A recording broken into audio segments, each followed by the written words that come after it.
बड़े बदलाव किए हैं। अब परीक्षा देने वाले प्रत्येक परीक्षार्थी का सत्यापन बायोमेट्रिक सिस्टम के तहत किया जाएगा। आरपीएससी ने ट्रायल बेसिस पर यह नियम लागू कर दिया है। पिछले 6 महीने से लगातार आरपीएससी केंद्रीय मंत्रालय को पत्र लिखकर इस प्रणाली को लागू करने की मांग कर रहा था, जिसे अब मंजूरी मिल गई है।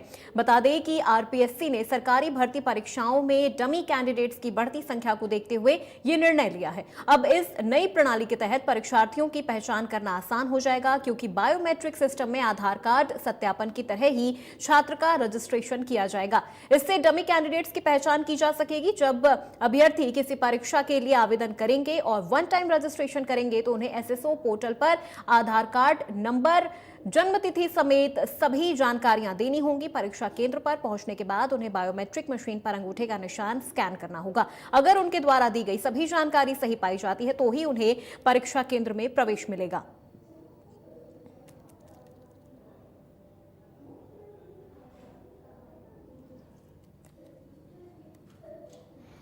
आप जानते हैं कि जो यूआईडी एक्ट है 2016 और उसके जो रूल्स बने हुए 2020 के 2020 के, इन रूल्स के अंतर्गत यदि बायोमेट्रिक यूज करना है किसी का तो भारत सरकार की जो मिनिस्ट्री ऑफ इलेक्ट्रॉनिक्स एंड मेटी जो है वो टेलीकम्युनिकेशन, उसके अंदर उनको वो ऑथोराइज करती है स्टेट गवर्नमेंट को सेक्शन 4 के अंतर्गत कि आप इसको यूज कर सकते हो लार्जर पब्लिक इंटरेस्ट में। हमने ये महसूस किया कि राजस्थान में भर्ती परीक्षाओं में कुछ कैंडिडेट्स डमी कैंडिडेट्स के रूप में बैठ रहे हैं और ये जो बुराई है और ये जो पाप है, ये जो गलत काम है, ये कई वर्षों से यहाँ चल रहा है। उसको हमने पकड़ा। पकड़ने के बाद हमने इसको बारीकी से स्टडी किया और स्टडी करके ये पाया कि यदि ये gazette notification government of India हमको परमिशन देती है सेक्शन 4 यूआईडी एक्ट 2016 के अंतर्गत और उसके रूल्स के अंतर्गत, तो आयोग के लिए बहुत ही आसान हो जाएगा 3 स्टेज के ऊपर कैंडिडेट्स को पकड़ना जो डमी है।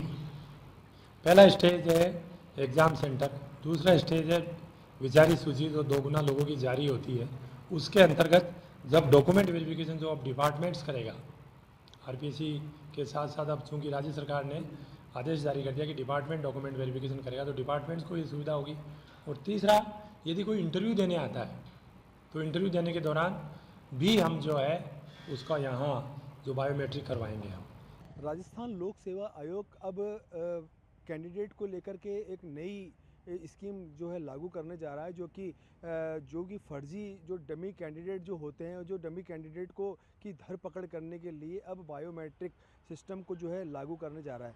इसकी मंजूरी केंद्र सरकार ने भी दे दी है। लगातार जो डमी कैंडिडेटों की शिकायतों के चलते राजस्थान लोक सेवा आयोग ने जो है इसके लिए केंद्र सरकार से मंजूरी मांगी थी और वो मंजूरी पूरी तरीके से मिल गई है। और इसको लेकर के अब जो भी इंटरव्यूज़ होंगे, जो भी एग्ज़ाम्स होंगे, उसके अंदर जो है प्रत्येक सेंटर्स के ऊपर जो है बायोमेट्रिक सिस्टम लगाया जाएगा, जिससे आँखों की पुतली और चेहरे से और जो है फेस की जो है स्कैनिंग से ही डमी कैंडिडेट को जो है एंट्री दी जाएगी। अगर इस तरीके में इससे सिस्टम में कहीं कोई गड़बड़ाहट अगर दिखाई देगी तो उससे जो है डमी कैंडिडेट की धरपकड़ बहुत आसानी से, बहुत जल्दी, कुछ सेकंडों में कर ली जाएगी। इसको लेकर के अब आने वाले समय में जो भी एग्ज़ाम्स होंगे, जो भी परीक्षाएं होंगी, उस परीक्षाओं में डमी कैंडिडेट को जो है डमी कैंडिडेटों की जो संख्या बिल्कुल ज़ीरो रहेगी, क्योंकि ये जो बहुत बड़ी एक उपलब्धि है केंद्र सरकार की और राजस्थान लोक सेवा आयोग की, जहां पर पूरी तरह से जो है डमी कैंडिडेट को पकड़ने के लिए जिस तरीके से बायोमेट्रिक सिस्टम का अब जो है काम यूज़ किया जाएगा, उसको लेकर के अब डमी कैंडिडेटों पर भी अंकुश लगेगा। कैमरा पर्सन नरेश गौड़ के साथ जावेद खान, इंडिया न्यूज़, अजमेर। तो चलिए अब आपको ग्राफिक्स के जरिए बताते हैं कि भर्ती परीक्षाओं में नकल और डमी कैंडिडेट को रोकने के लिए आरपीएससी ने क्या बड़े बदलाव किए हैं। सबसे पहले परीक्षाओं में नकल और डमी कैंडिडेट को रोकने के लिए कई बड़े बदलाव किए गए हैं। जैसे कि यहाँ पे आपको बता दें, बायोमेट्रिक का इस्तेमाल किया जाएगा। स्टूडेंट्स की एंट्री के लिए बायोमेट्रिक सिस्टम से परीक्षार्थी का सत्यापन किया जाएगा। आरपीएससी ने ट्रायल बेसिस पर ये नियम लागू कर दिया है और परीक्षार्थियों की पहचान करना इससे आसान हो जाएगा। बायोमेट्रिक से परीक्षाओं में डमी कैंडिडेट्स की पहचान आसानी से हो सकेगी। जानकारी सही मिलने पर ही परीक्षार्थी को परीक्षा केंद्र में प्रवेश दिया जाएगा। जानकारी गलत मिलने पर परीक्षार्थी को डमी कैंडिडेट माना जाएगा। स्टाफ की ओर से डमी कैंडिडेट को पुलिस के हवाले कर दिया जाएगा। इस प्रणाली के लिए पिछले 6 महीने से आरपीएससी लगातार प्रयास कर रहा था।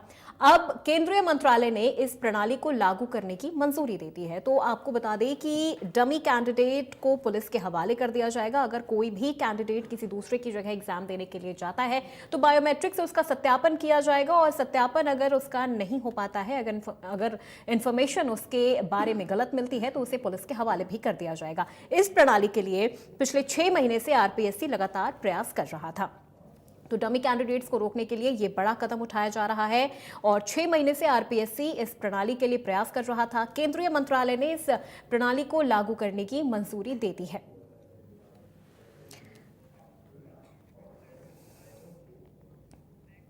स्पेशल रिपोर्ट में